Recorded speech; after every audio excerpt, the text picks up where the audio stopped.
And we're live. Heyo!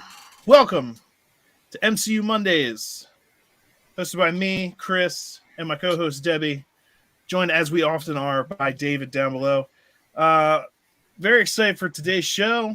Looking forward to talking about Eternals. Debbie, how are you? It's good to see you. I'm good. I have thawed out from my theater experience. I think they had it below zero in the theater, even though I had a shirt like this and a nice jacket on. I still froze my butt off. I always like that about movie theaters. I But know. they're cold. I like to be cold though, so I bundle up. You're weird. I am. I will never deny it. That is a fact. David, how are you? I'm good. My theater experience was less than phenomenal. We had to go to a different theater that didn't have reclining seats. Oh, I know. What year I is know. it? Third You world time problem. travel to get there? What is this? But It's also, America. Mine doesn't have reclining seats. I wish it did, but it doesn't. We had there was two little preteen girls sitting right above us in the row right behind us, yacked through the entire movie, and their parents were sitting there just letting this happen. And on top of that, there was a mother that brought her, it couldn't have been 6 to 10-month-old baby, brought a baby to the movies. Don't you know, like, that's one of the 10 commandments of movies. I know, right? You don't bring a child, a baby especially. I mean, if this is why I don't like to go to the theater. Debbie, dumb. I never said that I agreed with you. I don't prefer it myself. Mine was basically fine though. I did get to go in recline seats, and it was loud enough that if people were doing stuff around me, I don't know, there was good audio. So I didn't have any problems like that. You know, my problems, if I had any, stemmed from the film itself. But we'll get into talking all about Eternals, what we liked, what we maybe didn't like. We're going to talk all about it. We're going to give reviews. We're going to discuss it. We're also going to take a look at the new Spider-Man poster that came out. There's no new trailers, I don't think, right now to look at, but they did release a new poster, which has got some tidbits in it. And so we're going to look at them. And then we're really going to get into Eternals. And there's a lot to talk about there. So let's not waste any more time. Let's do the theme song. Theme song guy. Oh, yeah!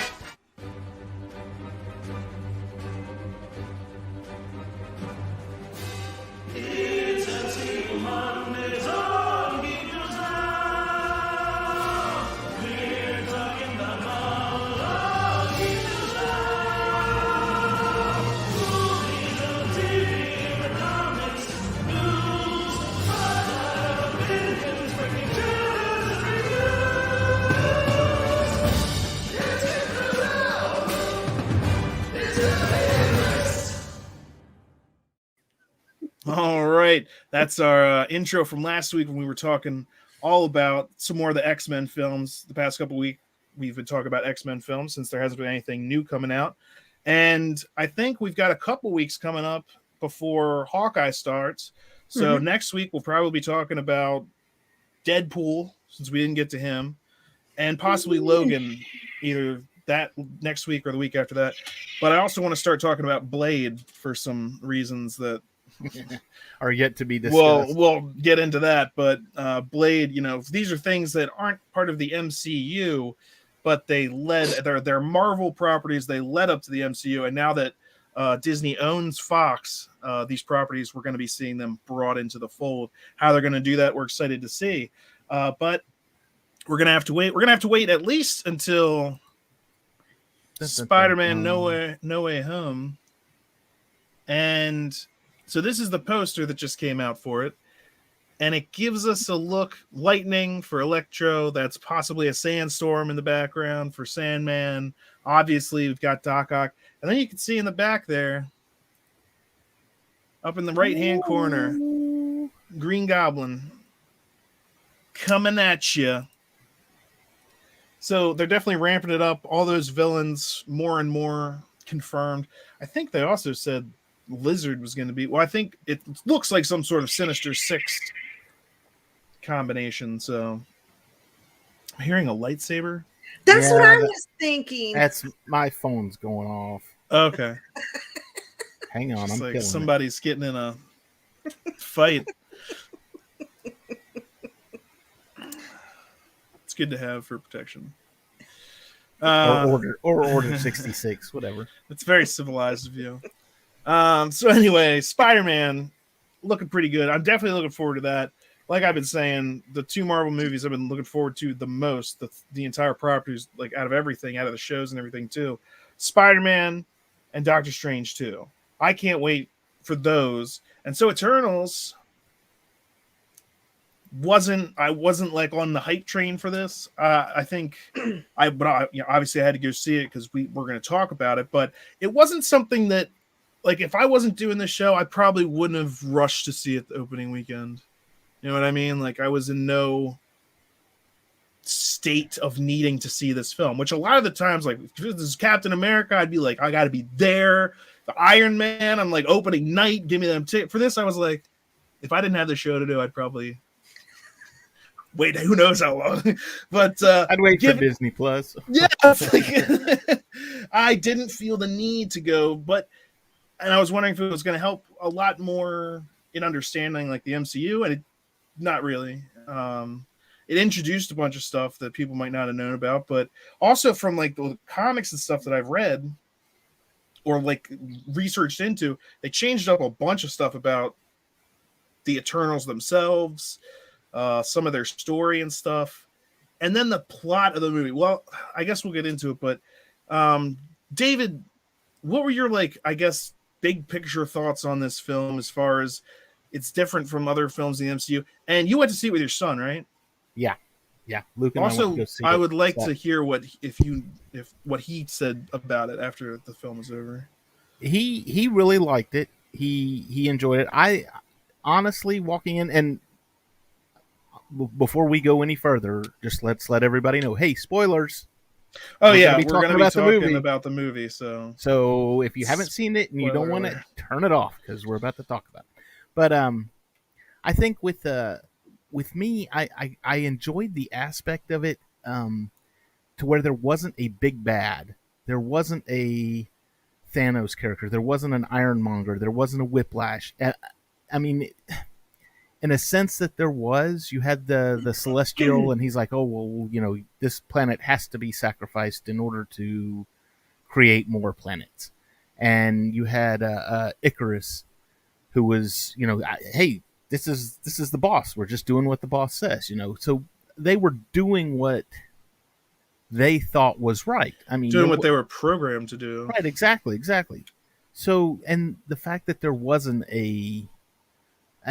and I guess you could call deviant? the deviant that went kind of crazy, but I mean, he wasn't in it enough to say, oh, well, that was the big bad guy. Oh, so I like that aspect of it. It wasn't a bad guy. It was an earth-changing event. Well, ending. It was an apocalyptic force. Yeah. Loki would have been hiding in it. It seems like it was an apocalyptic event. There was so much buildup for some of this stuff. I don't know. Debbie, what did you think overall? Eternals. Yay? Boo? Eh? Gosh. I was like 50-50 on this movie after I seen it, because I looked at my watch a couple times, and this is probably during the first, maybe I could be off on my timing, 90 minutes of the show. A lot of exposition. I mean, going places, talking to people, going to another 10 place. 10 characters all at the same time. I mean, yeah, we have the Avengers, which is an ensemble cast, but we got little movies here and there to kind of intros. Origin stories. Here it's just like all smushed together, and I still don't know half the characters' names, but then after the betrayal, I'll call it, then things got interesting, and I enjoyed the movie a lot more. But that And I love backstories. That was probably why I was so upset with the first part of the movie, because I do love backstories, but it just seemed kind of jumbled. And of course, they kept going back and forth in time and present day and what have you. So I'd have to say I'd give it maybe a 7, maybe an 8. And that's solely based on the second half of the film. Yeah, I felt like there was a lot of explaining of everything, and then like we had to go find each individual Eternal and get back together. It's like, didn't you come here in a spaceship? You guys don't have cell phones? Like, only one chick has a cell phone. You don't have some sort of beacon? Press this button to alert the other Eternals so that maybe we can pick a spot to meet up at, as opposed to having to go to India and then South Dakota and then Babylon. Come on. It just, that to me seems ridiculous. And I know, yay, diversity. Why was that one Eternal deaf? She is in the comics. She is? Mm-hmm. This okay, this guy's putting together some crappy machines. I'm just saying, like, what kind of creator almighty figure are you bowing down to that he can't even, why can't she hear? Oh, well, I just made her that way. Why don't you fix it? I'm just an immortal being with the power to create universes. Why fix something that I made badly? That kind of attitude is going to lead to these things rebelling, okay? What did you think of the whole Thena madness thing? When they revealed that they were more or less robots, it made a lot more sense. Yeah, when they first introduced it, I was like, "What is this? This is exactly stupid." The Maui Wowie, what did they call it? They had some name for it. It's like, "Oh, it's the thing. It's this." The Mad Worry or something. Like yeah, the Mad Worry. It's real. What is it? You just said that like that's just a thing that everybody knows about. No, it's not. I don't know about it. She just starts going crazy and trying to kill them. It's like, what? And then they barely explain a little of it. And then the solution is to wipe her mind. And they're like, nah, never mind. We're not going to do it. I'm like, what if she starts to murder people again? And then the other guy's like, I'll just watch over her. Because their mission, this was like, what? The 1500s, they thought their mission was completely done. Because the conquistadors were coming in to... The deviants were gone. Yeah. I didn't think, and maybe it's just me, but I didn't think Thena's background was fleshed out very much. No, very well. And you know, as much as they've been plugging Angelina Jolie in this movie, she had I swear she probably had 10 lines. Yeah, she didn't. She was not. I mean, she was in it. She did some fighting. Yeah.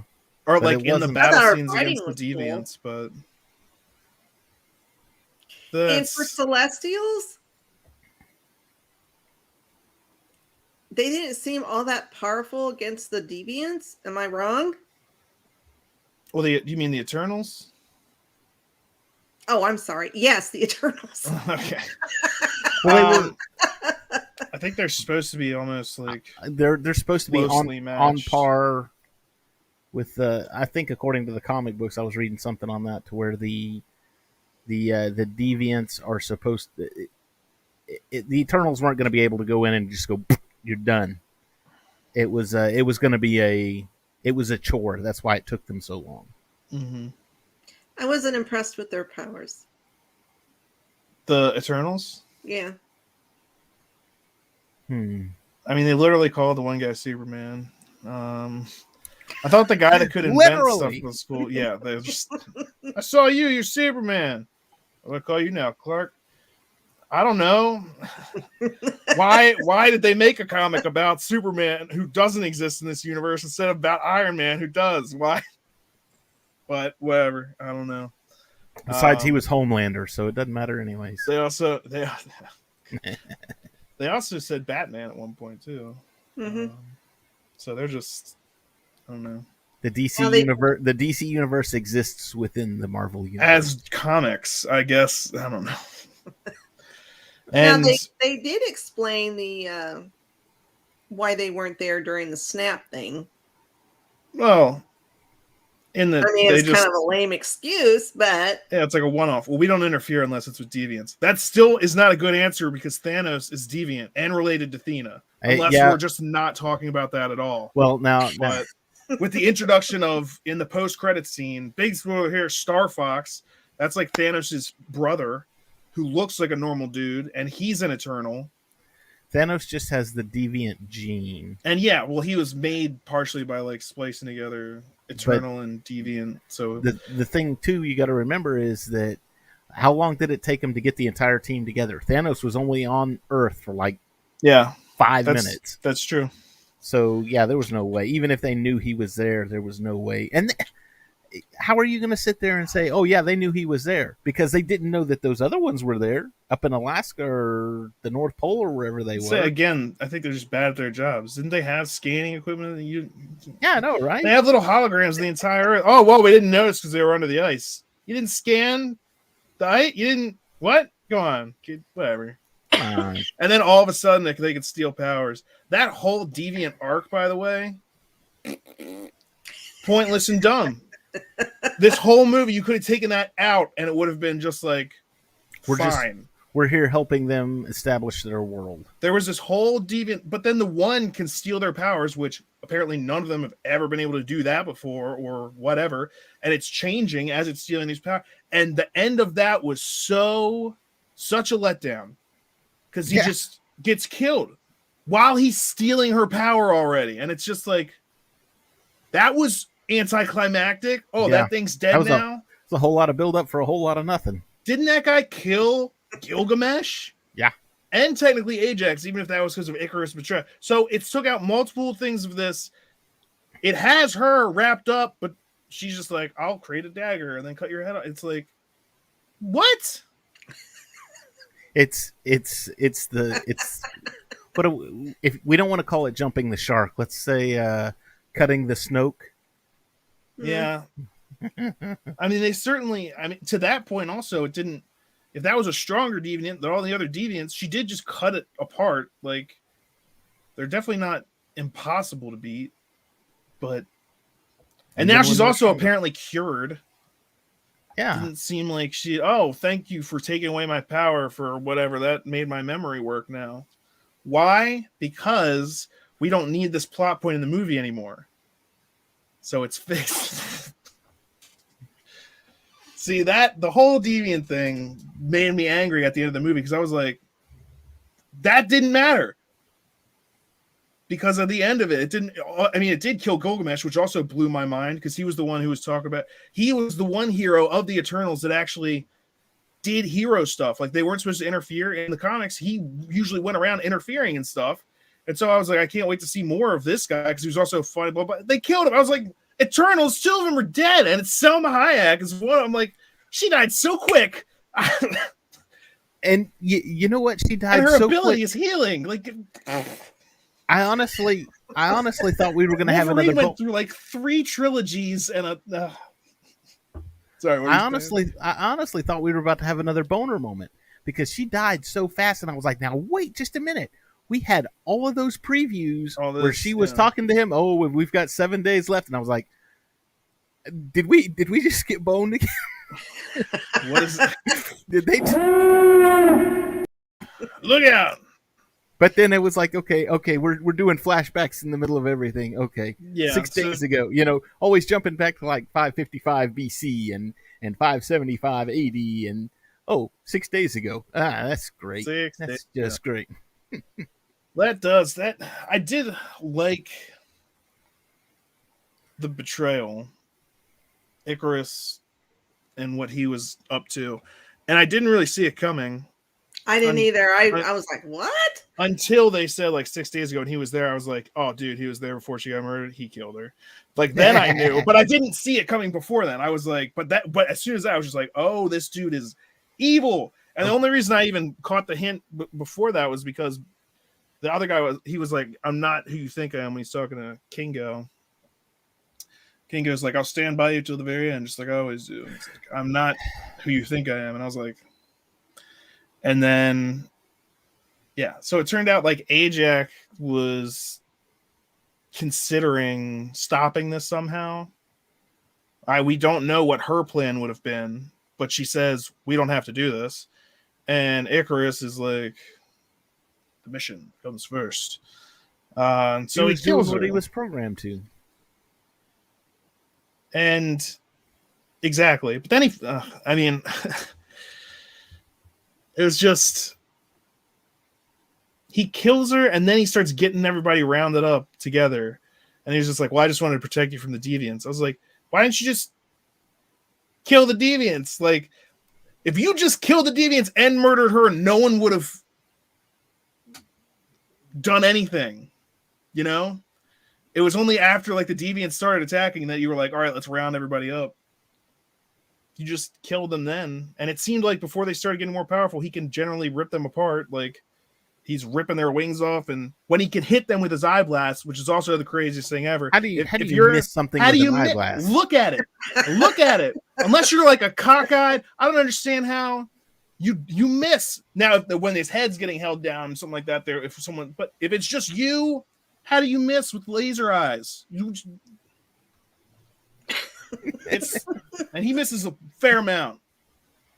But yeah, he's got those laser eyes. I was wondering why make only him that powerful? I mean, Kingo seems pretty strong with like his energy blasts, his Street Fighter, and Makari, the super speed. I mean, she's pretty strong. She was whooping Icarus there in that fight pretty handily. And Druid, well, Gilgamesh. I mean, everybody. He was awesome. Everybody loves the strong man. He just like slapped that one time, like, oh man, yeah. And I really liked his character too. The jokes that he was making, the fact that and then for him to die, and then they use it as like the trick that gets Thena to walk into that thing's arms, and then I don't know why it's talking like him. And I think it was going to kill her. It was going to take her powers. But then she's like, I remember. Kill. Anticlimax. Did it bother anybody that the guy you were just talking about? Gilgamesh? Kingo? I don't know. You know, the guy with the... The what? With the what? With the punch. He was Gilgamesh. Gilgamesh. The strong man. Yes, there you go. I mean, at the beginning, I guess I never paid attention during the trailers, but during the movie, all I could see was Wong. That's all I could see. I was like, okay. He's got the shiny orange around his hands. Yeah. There was actually a meme that it put Sebastian Stan up against Icarus, and they both. I mean, you look at them and they look an awful lot alike. And then they had Wong and Gilgamesh. I'm like, well, they do look. Yeah, I did. I was just like, is he in both movies? This makes no sense at all. Is he always been an Eternal and Doctor Strange just doesn't know? I was so confused. I was just like, damn. And then that's just me. I'm old, so Cersei can transform stuff. It's very non-specific about what her power is. She can just change any inorganic matter and anything else, it seems like. You know, we saw that first scene where they were fighting the Deviant. Not the first scene. The first scene in modern London where they were fighting the Deviant. And she does that bus. She does that bus. And I looked at Luke. I turned around and looked at Luke. I was like, were there people on that bus? Because there aren't now. Well, I think there was just the driver. The driver. He stands up and she says sorry. So that's fine. But I mean, a bus with no people on it. I think she just straight up murdered a bunch of people. Well, she says later in the film that she can't transform living things, and then she does that to a deviant, And they're like, how did you do that? And she goes, I don't know. I don't know. And then Festus is like, you didn't bring that up. And she's like, I don't know. And then their plan is like, well, I guess I'll just do that to a Celestial. How would you do that if you don't even know how you can do it? I don't know. But that's like the plan. And I think, they're all just super lucky that Tiamat, the Celestial that was being born of the earth, decided to go along with it. Because that's how they did it.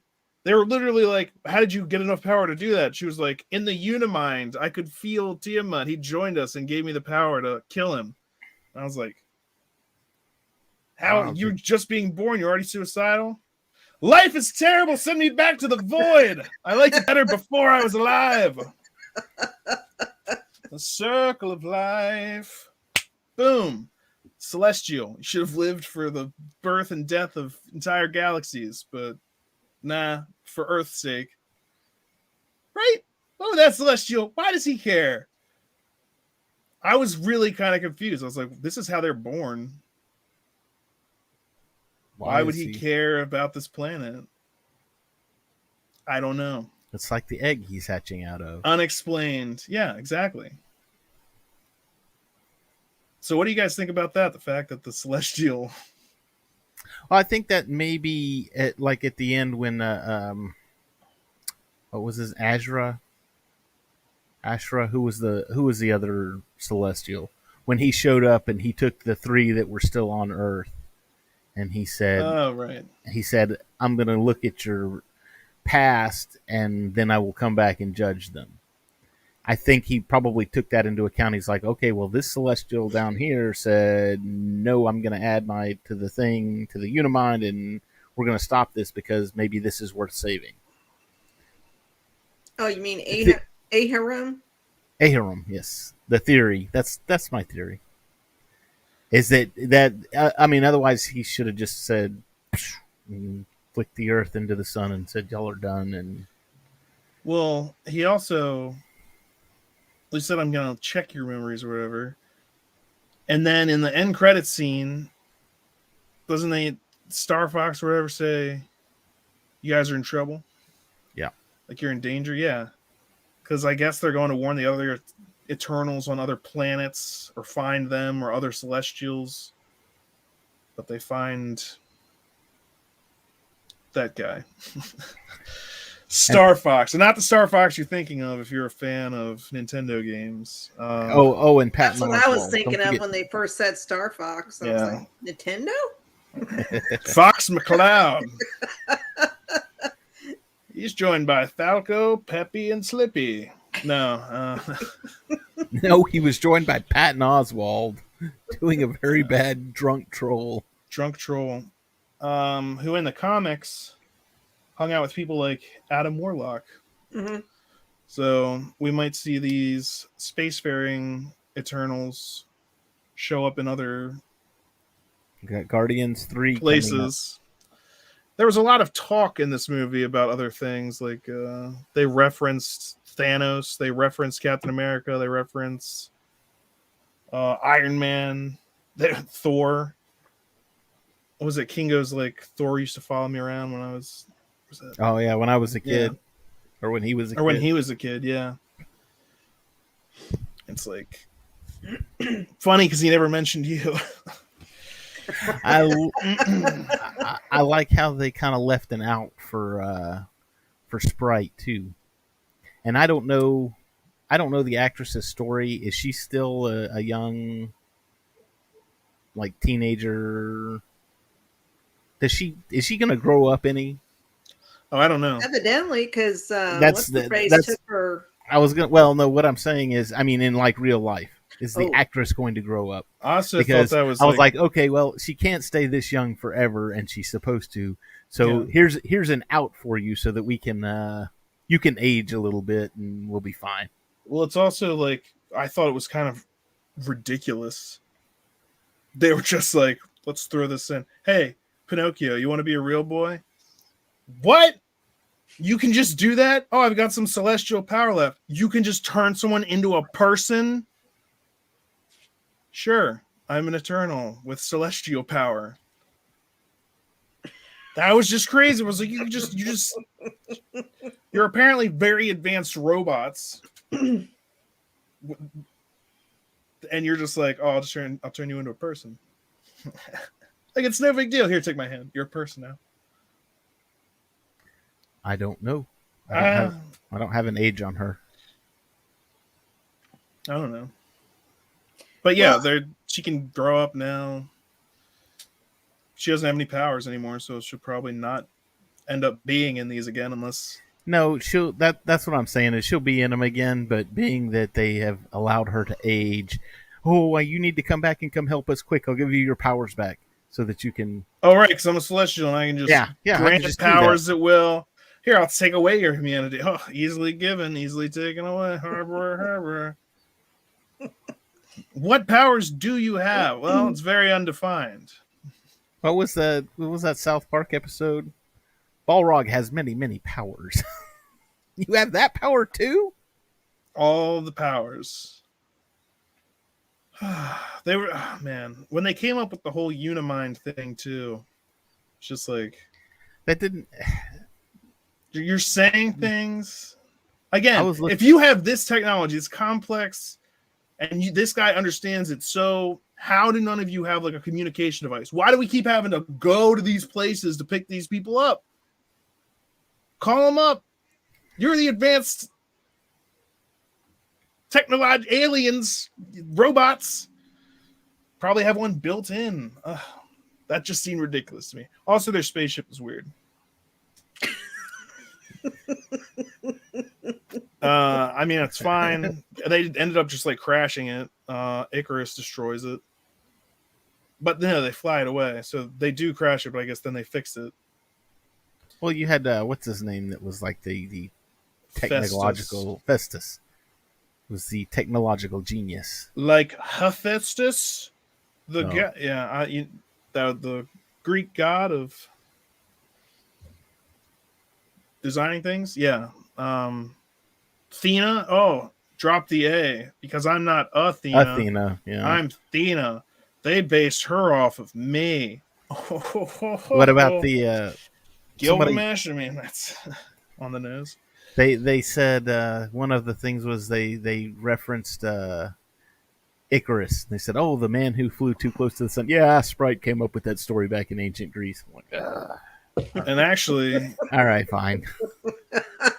Yeah, they're just like, oh, Sprite came up with it. Well, they're smarter and better than us at everything, so they don't know that they're actually just robots.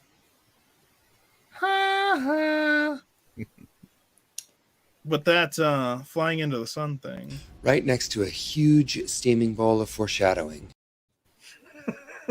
He goes into the sun. I think he's fine. He'll be back for the next installment. He better be dead. I swear to God, if he comes back, I'm just gonna be like, that's just a bullcrap ending then. And I thought it was meaningful for him to like kill himself. Self-sacrifice. Yeah. Well, it's not really he probably a sacrifice. changed his mind at the last minute and just kind of whiplashed around the sun like they did in Star Trek. So, and he went back in time, and now he's going to mess up the timeline because he's Superman. You can't kill Superman. So I think it'll be interesting what they do with Star Fox, he's Eros, but because in the comics, Eros is very sexual. Yeah, because he's the god of love. Yeah, so from what I've read, some of the stuff he did in the comics would be considered very offensive now. Well, Hank Pym in the comics was an alcoholic and a wife beater, so you can see that they sometimes change these things ever so slightly for their, Disney, for the viewing audience. Yeah, they just make him kind of a jerk as opposed to an alcoholic wife beater. They show Tony Stark drinking a lot, but they never really show him having a battle with alcoholism like in the comics. He has some seriously demon in a bottle. Yeah, and you want to talk about getting some sexual on? How about Chris Pratt? Guardians of the Galaxy. I think he literally says, if you get a black light in here, this entire ship look like a Jackson Pollock painting.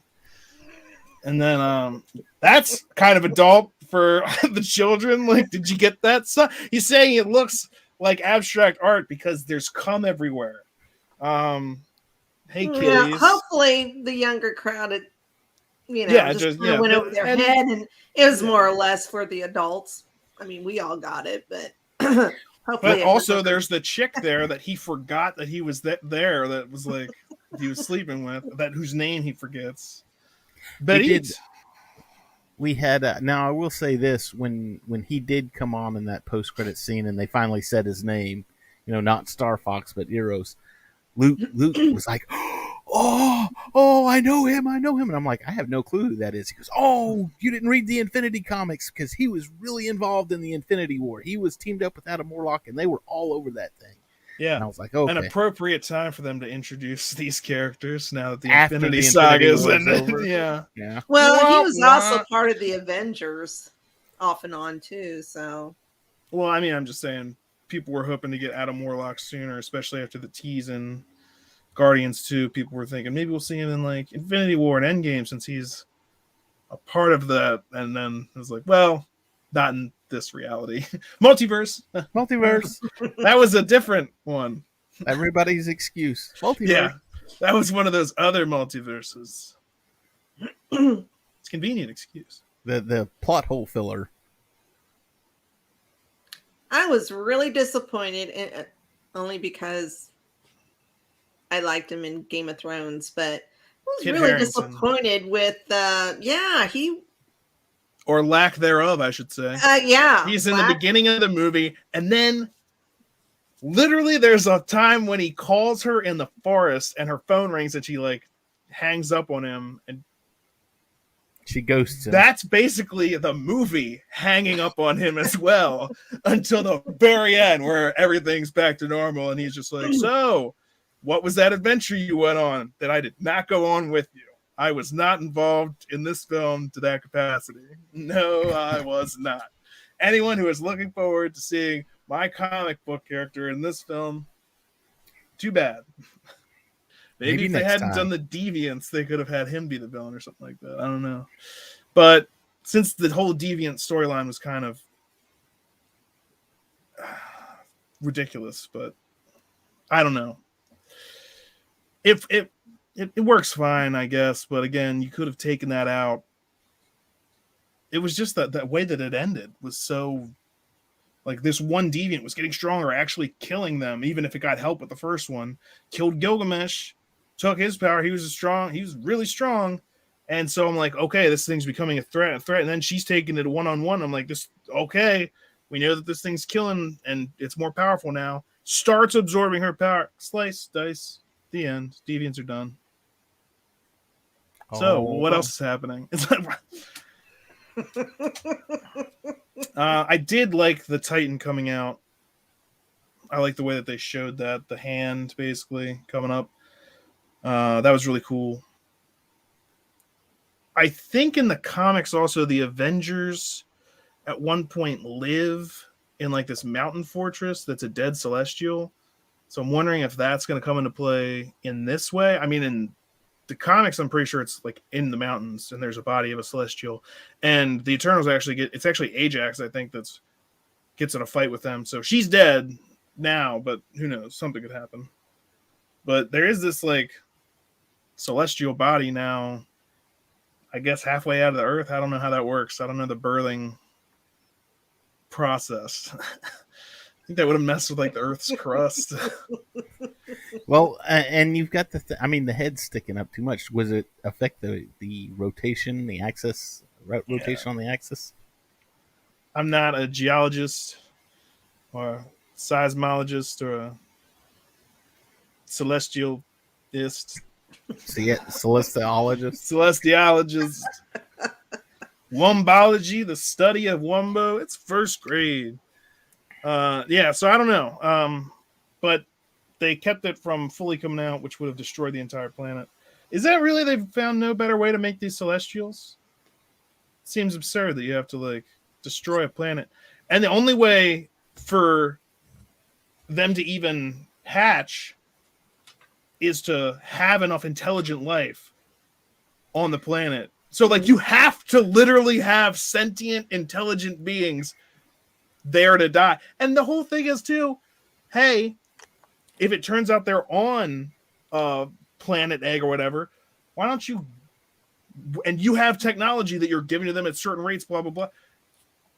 Why don't you get them, evacuate them to space? Like that was the plan they came up with. They didn't have enough time to do that, but why don't you set them on a course? Like, well, here's our timeline. By this point, we need to have space travel. By this point, we need to be evacuating the planet because at this point, it's gonna explode into a celestial. But we can save all the life on the planet because we know that that's gonna happen. But no, they're just set there to make sure that the life exists long enough to then die when the celestial is born. Yeah, because they said it got delayed when Thanos did the snap.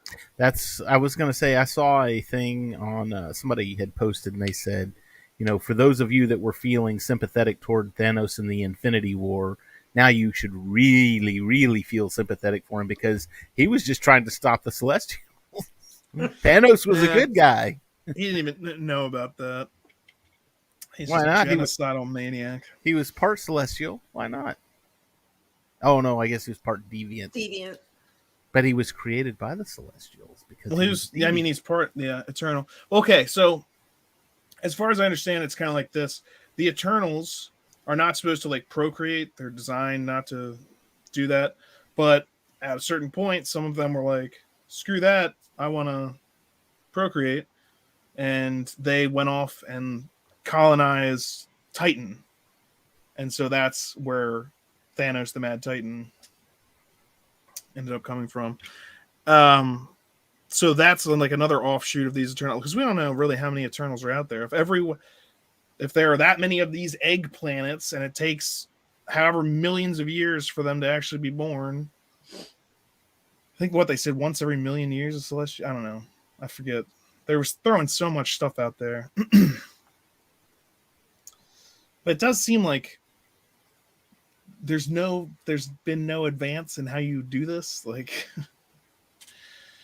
the only way to birth a celestial is to annihilate a planet, essentially, of living beings. I can see how some people might not like that. But it also introduces some other stuff, which is kind of interesting because the celestials are on like that cosmic scale, and stuff like Venom, the parasite in Venom, the lead head parasite alien thing is like a being of darkness, and they keep talking about the galaxy falling into darkness. That thing literally had a war with celestials at one point. So there definitely a lot was set up in this film. You can't deny that, especially in the second end credit scene too. And so if you don't know the significance, second end credit scene, Kit Harington, anyone who is excited to see him as the Black Knight, this is the closest you're actually going to get in the film. He's looking at, I think it's called the Ebony Blade. Mm-hmm. And they mention it in the film, actually, when they're back on the ship. The fast chick has been stealing all kinds of stuff, and she has it hoarded on the ship. And Thena's practicing with a sword, and someone goes, "Is that the Ebony Blade?" And she goes, "Nah, it's King Arthur's. It's Excalibur." But they mention it there. But so the Ebony Blade is actually kind of like the counterpart to Excalibur. It was supposedly also made by Merlin in the comics. And sometimes it was also made by Cersei, apparently. But it feeds on like negative emotion to like power up. I don't know the exact backstory behind everything there, but and so it came down to him through his family line. His family goes back to the original Black Knight, who was a cousin of King Arthur. So, from what I understand, the blade is very powerful, but the user slowly, I guess when the user uses the blade, the sword somehow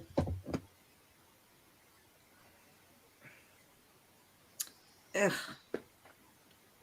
know I should have brought my notes, damn it. But gosh, it slowly drives them mad, and it makes them act on their impulses negatively, I think. Something like that. Yep, I just actually opened a Marvel database here, and the first thing they have is a quote from Null.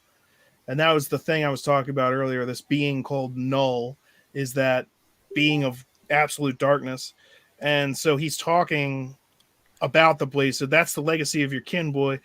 You've had it wrong all this time. The ebony blade can only be wielded to its mightiest potential by those impure of heart. Now that's coming from a bad guy, but Well, evidently it also drives them to bloodlust. oh, I can see that. I mean, the started with the original Black Knight. That guy wasn't. He's a bad guy, so. Or ended up being driven to it. But yeah.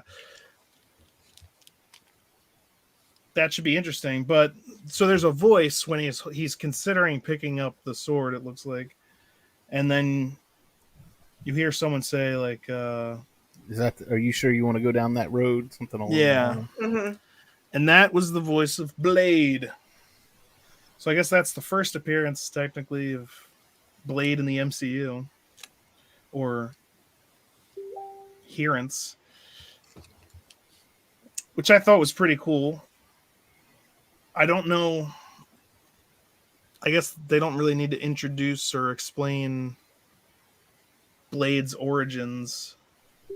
I'm wondering how he's going to be introduced more fully, but I guess it could have something to do. Maybe they'll give like Black Knight his own movie.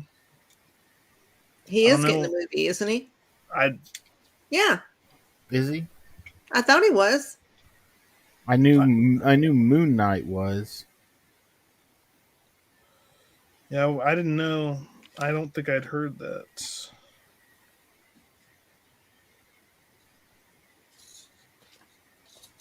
Well, I mean, I typed in Black Knight movie, and it was the Martin Lawrence comedy of the. Thank you, Google. Funny movie. Or maybe it's one of those movies that weren't announced in their I don't think they ever scheduled it. Like, it never came out as part of their. Well, there was like, I don't know, 3 or 4 movies that they had no titles, but I mean, they had years for them, but no titles. So maybe it's going to be maybe it'll be a Disney Plus show. They just introduced him within the confines of the movie. I'd be happy with that. You just like Kit Harington. Damn straight. It has nothing to do with him. It has everything to do with the fact that you're dealing with a very, very obscure Marvel character. One that is so obscure that when that happened, I had to go online and say, okay, what did this mean? What was the significance of this? Because I was looking at Lucas like, is he Moon Knight? What are we dealing with here? That's what I had to do, because I had to do the same thing. And I had to go look it up, and I was like, Heroes. So I was like, or Star Fox, or whatever they're calling him. I was just like, so I was looking. I didn't know, so I had to go look them up. Both of them. Looking at it, going, okay, this is probably going to be a Disney Plus show then, because I have no idea what he.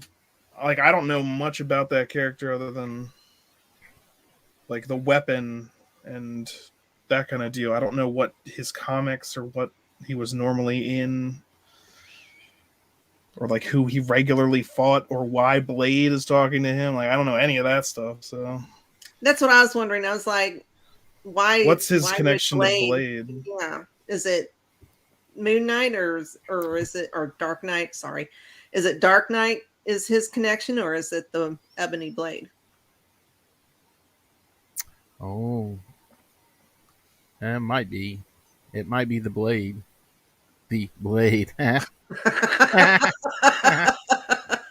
you're so funny. I don't know. So, like, they're teasing things, but it's not nearly as clear as their teases used to be. It's not as clear as Nick Fury showing up saying your whole world's about to change. That's what I'm saying. Yeah, exactly. Or like the Tesseract, or Thanos. I'll do it myself. People had a pretty good idea who Thanos was. I don't think anyone, unless you're a big comics fan, but the Knight, yeah, I don't. I was kind of hoping they were going to pull up, or because Debbie had sent out to us that there were 2 end credit scenes, and I was like, oh, maybe we get Kang. Maybe there's another thing with Kang, and it'll tie Loki to all of this too, and that'll be great. Not. Once again, disappointed. And so, yeah. And does the, I guess the Time Lords or whatever, that whole plan didn't consider this area of time or whatever, because it was in a loop. And what shouldn't they care if that's an apocalyptic event? The entire Earth's getting destroyed. Do we have a file on that? Oh yeah, the Celestial's born, and your planet gets wiped off the galaxy. Kif, we have a conundrum.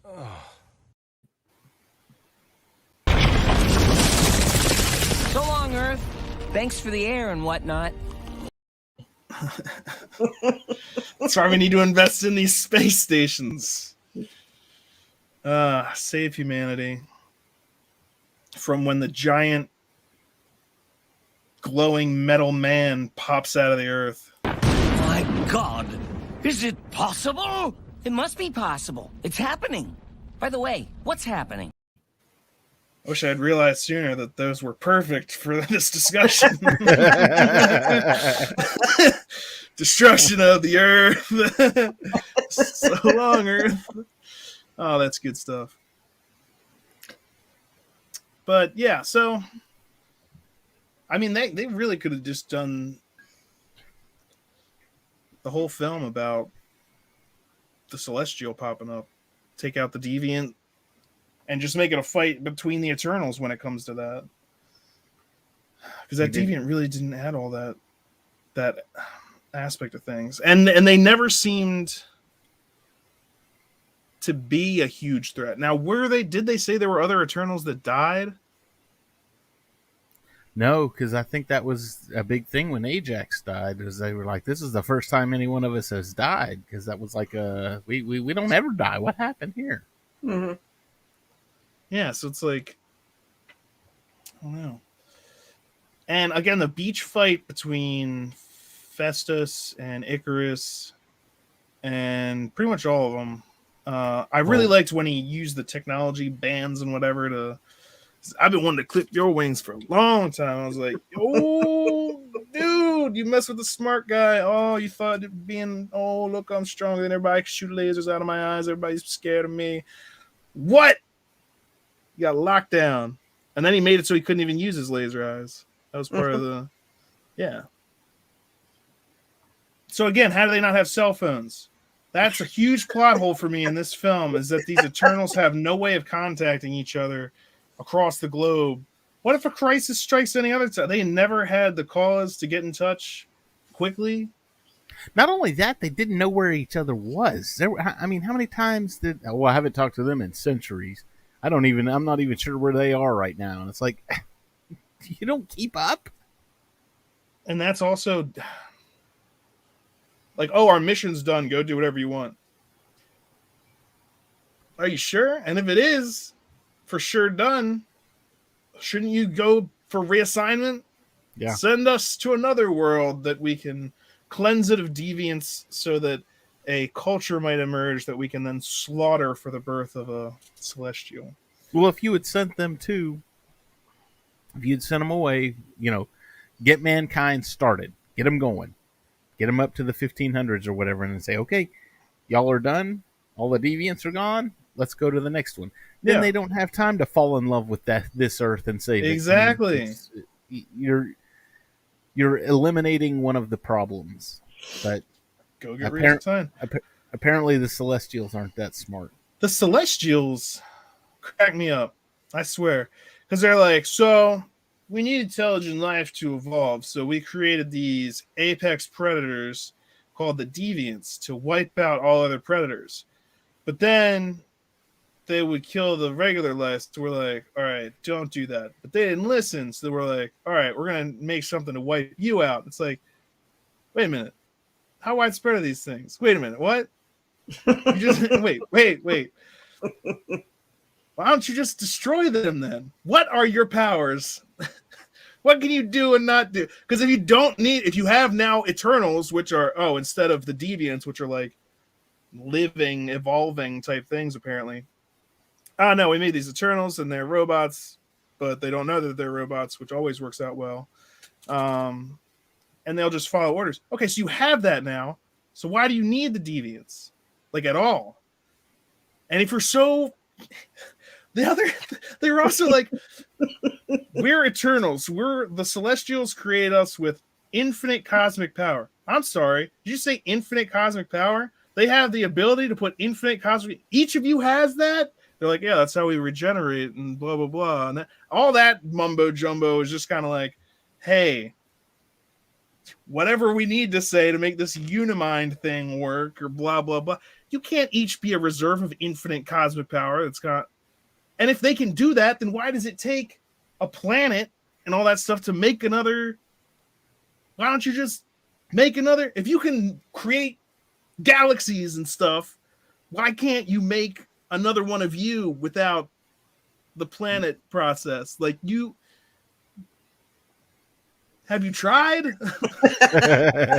We believe that cloning is immoral. That's why we choose planetary destruction. For real though, like this is just the way that we've always done it. That's not a good reason to keep doing something. Yeah, definitely some plot points for this movie. Like I said, the first part of the movie, it was just trying to learn all about these 10 characters all at once. Like I said, I love backstories, but I was ready to gouge my eyes out. Yeah. 10 of them, sort of. Yeah, the second half I thought was much better. I mean, the cinematography was great. Fight scenes were great. Some humor. I didn't think there was a whole lot. There was some here and there. I heard other people in the theater laughing at jokes that I was like, But the valet, I think, was a touch overdone. Can you get rid of the spit beer? I also thought it was interesting, by the way, that he just bails for that last fight. Kingo? Nope. The whole beach fight and everything. He's just like, nah. Where was he? He bails when. Is that the mind control guy? No, he's the guy that shoots the laser fingers, the balls of the Bollywood star. He was the Bollywood, yeah. Kingo. The one with the valet. So anyway, he's talking to Icarus, and then he stops Icarus, and then Icarus leaves with Sprite, and then he goes, I'm not going to fight him. I'm not going to help you. And then he just pieces out. And then you see him again at the end of the film. But I was like, did he have a scheduling conflict when they were shooting those scenes? Like, he didn't even give a legitimate reason for not. He had to go finish his Bollywood movie. Superpowers. Well, if he doesn't go help, then the world gets destroyed. Well, apparently they didn't need him anyway. Well, thank goodness. I don't see how you don't pick a side in that situation. Like, one way or the other, he's just like, I think he also says, I hope I see you on the ship or whatever. Like, because he just expects them to lose, and so they get reassigned somehow. However that works, that was never fully explained. They just said, like, oh, that's how we always survive the planetary destruction, being bonded to the celestial. Word. They just say things, and it's like, okay, that's how that works. All right. Still no explanation why they don't have a cell phone or even a beeper. Anything. Call me. Beep beep, call me. The planet's gonna explode. Why can't they read minds or light the fires of Gondor? Talk about how technologically not advanced humans are, and you can't make a telephone call. Why aren't they telepathic or something? I mean, they're robots. They should all have a. But they have the technology. Mind. They can build it. They've got a unimind. Come on, they're all linked with a unimind, and they can't call each other. Apparently. See, that's the. And so, yeah, look at these exotic locations and do. We shouldn't. It's illogical to have to be going over here and then back over here. Now we're in South Dakota again, and we're wasting a lot of travel time. Let's meet up at the spaceship. Everybody go to this. All right, well, we saved 5 days that we would just be... and also, I guess, yeah, Icarus was lying, so they didn't know the entire time what was going on. But then that one Celestial just full-on lays out. He's like, okay, Ajax chose you to leave, so I'll let you know now that you're actually a robot. And again, Celestial, you don't seem to be making very good choices. You shouldn't inform this. What if it has some sort of reaction to hearing that its entire life is a lie? Have you ever had this conversation with someone before? It doesn't normally go, oh, okay, I'll adjust to that new information. Swell. In fact, that's one of the biggest problems that each of the Eternals usually has is like, so I'm a robot, and everything that we've done in our 7,000 some years of existence has been a lie. Yes, and we're possibly much older than 7,000 years old because this isn't even our first mission. They just memory wipe us after each one. And Thena going insane was just because they didn't even do that right. These Celestials are really sloppy. Like, very sloppy work. You would think over the millions and millions of years that the Celestials have done this, they could have evolved. Where's your R&D department? Research and development. There's got to be a better way of doing things than the way they what do you spend 1 million years doing anyway? Just waiting for another planet to... Isn't anyone thinking about a way that we could be doing this better? It's beyond your plane of understanding.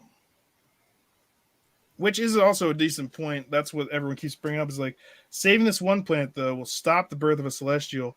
That Celestial might be necessary in keeping the universe functioning. But then again, that's not going to affect me personally ever. Because I'll be dead millions of times over. Like, so yeah, if you're probably thinking on a cosmic scale, the destruction of a planet probably doesn't seem like that big. It's like stepping on an anthill or something. Like if you had to kill a bunch of ants or something for your child to be born, you'd probably be like, screw those ants. And that's what we look like to them. I was going to say, it's not just your child, because they even said these things create galaxies. I mean, you're talking... the potential life, yeah. You know, you're talking 7 billion people in exchange for hundreds of billions of people. I just realized this movie is about abortion. Wow, the entire thing. And what a late stage abortion, too. They had a head and a hand coming out. They're going to stop at that. Well, the baby told us it wanted to die, so... The baby helped in its death. It joined in. Did not like air. Oh! This is terrible. If only it had known that very soon there wouldn't be any more air and it could live in space like a Celestial is meant to. Just didn't know. Gotta give it time to develop. Ridiculous. So yeah, again, I'd probably give this movie like a 6.5. Not say 6. Because I mean everything's on point for a Marvel movie as far as like special effects, graphics. Even with the plot holes, it's not unbearable. Even with the deviants not being necessary, like it was fine, and I appreciate the deviants in the Eternals being a thing. So yeah, it seems like it could have possibly been better written at different points, but it's not like it was like terribly done. I wasn't like, oh no, why do I have to endure this? But yeah, overall, if I wasn't doing the show, I would have waited on this one. And I feel like I would have been right waiting on it. I don't know. I stick with my 7 or 8. I enjoyed the movie. I might have enjoyed the first part more if I hadn't been freezing my ass off in the theater. Who knows? But like I said, the second half I thoroughly enjoyed, much better than the first half. I could change my mind, if and whenever it comes out on Disney Plus, because that would be the only way I would watch it again. So I was going to say, I can always generally judge a Marvel movie by how many times I go to the theater to see it. Like the Avengers movies, I went numerous times. Yeah. With Iron Man, and I mean even Thor: The Dark World, I went to see 2 or 3 times in the theater. But like Guardians of the Galaxy, I think I only saw that one once. Volume 2 I saw multiple times because I enjoyed the first one so much. In fact, I don't even think I saw it on opening weekend. I think it was, a few weeks after, and it was just like, okay, hey, it's another Marvel movie. Let's go. But yeah, with this one, Captain Marvel was one of the ones to where I saw it in the theater once, and that was more. Well, now I've seen it. Yeah. That's done. And the first Captain America movie, I saw it once. That's all I needed. Yeah. Oh yeah, Captain America, the first montage. Don't you remember when Avenger? we talked about this?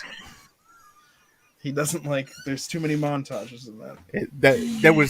There was montages within the montage. That's like 16 montages. That makes sense when it's a fourth wall break inside a fourth wall break. Yeah. Math. But I got your Deadpool reference. Very good. So, any other last thoughts about Eternals before we? I like it. Interesting to see what movie they pop in next, because it did say Eternals will return. Yeah, so it'll be interesting to see where they pop up at. That was exactly where I was going with that. Great minds think alike. I'm telling you. All right. Well, I think that's it for this Monday. This MCU Monday. Eternals. There you have it. Not something we'd go see again. Or we'll wait for it to come out on Disney Plus. Yeah.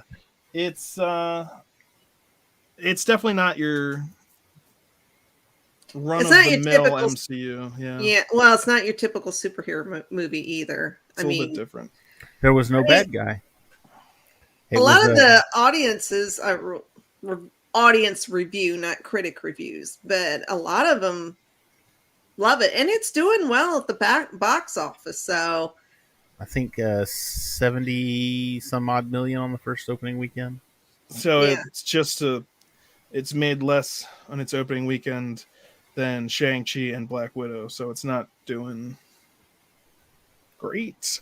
I kind of expected it to do a little bit better than Shang-Chi, actually, but not so far. We'll see how it does on the second weekend. So. And that will be telling, because that's another thing, we had the critic reviews come out, and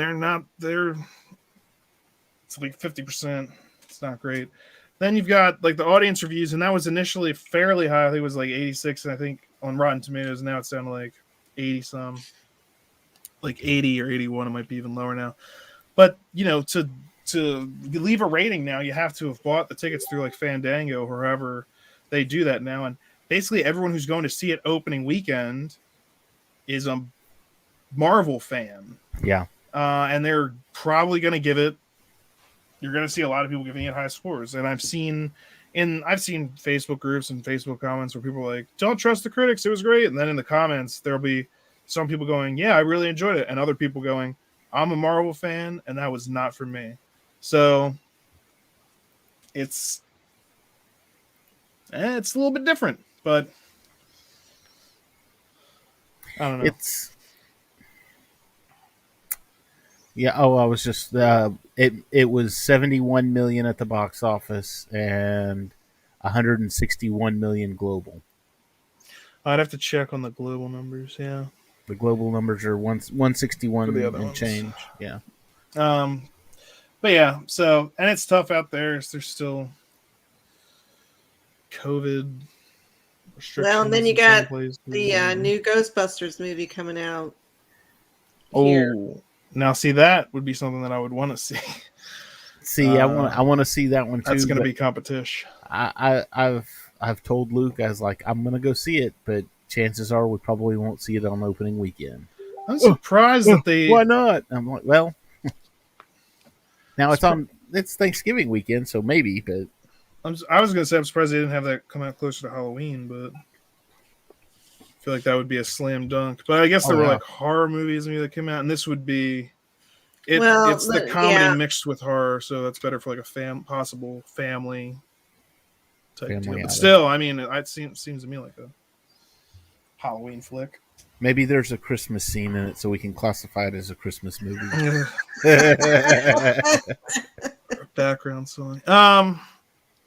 So next week and the week after that, we're still going to be waiting for Hawkeye. So we're going to have to do something else. I'm thinking next week we talk about Deadpool, Logan, and Deadpool 2.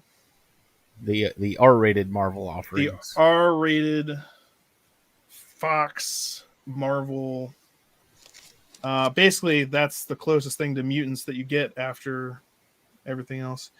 And yeah, they are all R-rated R, and they're a lot of fun. And Deadpool even references Logan and Wolverine and all the other stuff several times. So it's a good thing we watched all the other ones first so we can enjoy that to the max.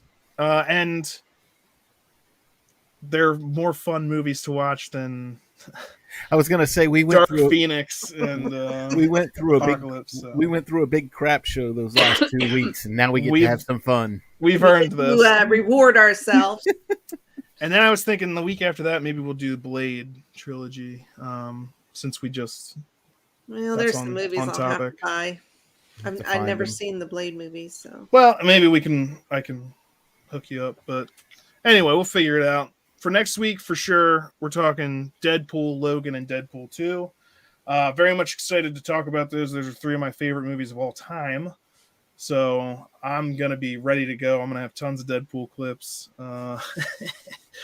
Looking forward to that. So we'll see you next week at 9:30. That's it for us, and we'll leave you with one of my favorite clips.